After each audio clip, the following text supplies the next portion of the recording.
موسیٰ نے وعدہ کی ہوئی سرزمین پر 12 جاسوس بھیجے۔ ان میں سے 10 نے کہا ہم ان لوگوں کو کبھی شکست نہیں دے سکتے، لیکن یشوع اور کالب نے کہا ہم خدا کی مدد سے ایسا کر سکتے ہیں۔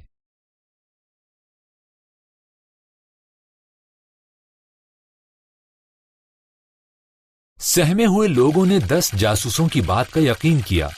خدا نے کہا صرف یشوع اور کالب کے ساتھ تمہارے بچے ہی وعدہ کی ہوئی سرزمین میں داخل ہوں گے۔ آخر کار بیابان گزارنے کے بعد وہ وقت آ گیا۔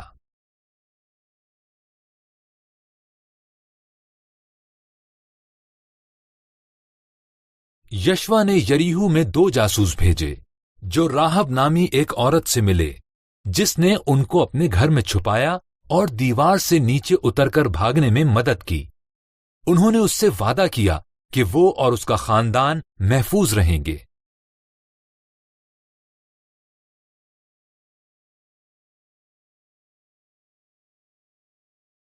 اسرائیلیوں نے دریائے یردن کو پار کیا۔ کاہن عہد کا صندوق اٹھائے ہوئے آگے آگے چل رہے تھے۔ جیسے ہی ان کے پاؤں کو پانی نے چھوا، دریا بہنا بند ہو گیا۔ سب خشک زمین پر سے پار چلے گئے۔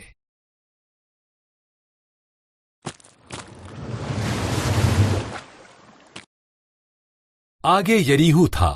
خداوند نے یشوع سے کہا 6 دن تک یریحو کے گرد 1 چکر لگاؤ، پھر 7ویں دن 7 چکر لگانا، نرسنگا پھونکنا اور للکارنا، تو دیواریں گر جائیں گی۔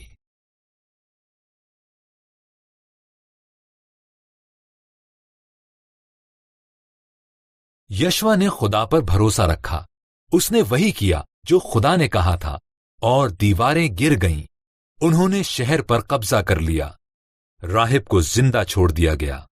خدا کے لوگوں نے وعدہ کی ہوئی سرزمین کو حاصل کرنا شروع کر دیا۔